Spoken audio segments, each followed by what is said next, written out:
Assalomu alaykum, hurmatli briefing ishtirokchilari. Men Mahmudov Mansur Rustamxo'lovich, Navbahor tuman Burqut mahallasi yoshlar yetakchisiman. Meni mavzuyim 5 tashabbus olimpiadasida mahalla yoshlarining ishtiroki. Birinchi o'rinda 5 tashabbus olimpiada nima? Shu o'rinda to'xtalib o'tsak, 5 tashabbus olimpiada bu sport musobaqalari, futbol, voleybol, shaxmat, kurash, san'at festivallari, teatr ko'rik tanlovlari, ijodiy bellashuvlar, IT bo'yicha tanlovlar, dasturlash, robota texnikalar, kitobxon bellashuvlari, eng ko'p o'qigan yosh kitobxon tanlovlari, kasb hunarlar, hunarmandchiliklar kiradi.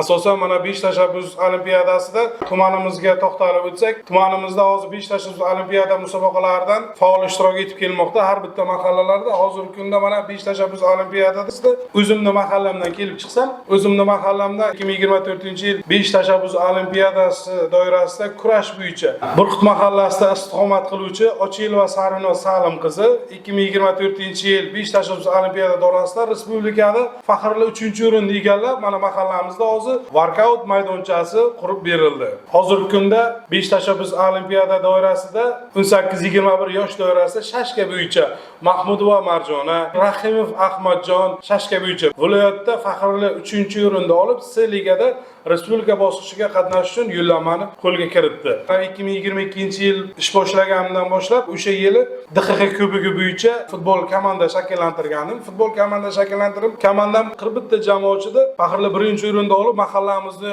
obro'yi bo'lib, viloyat bo'yicha 330 ta mahallada viloyatda 3-o'rinda olgandim. Mana 5 tashabbus olimpiada doirasida nogironlar o'rtasida para olimpiadada Rahima Nozima qizimiz, Sunnati Farruh o'g'limiz, Rahima Nozima shaxmat bo'yicha viloyatdan o'rin olib, respublika boshqa yo'llanmani qo'lga kiritdi. Xuddi shunday para olimpiada kiber sport bo'yicha Sunnati Farruh Burxon o'g'li viloyatdan 1-o'rinda olib, respublikaga yo'llanmani qo'lga kiritgan edi. 5 tashabbus olimpiadasiga ishtirok etingizlar. Ishtirok etish uchun har bitta mahallaga mahalla yoshlar yetakchisi bor.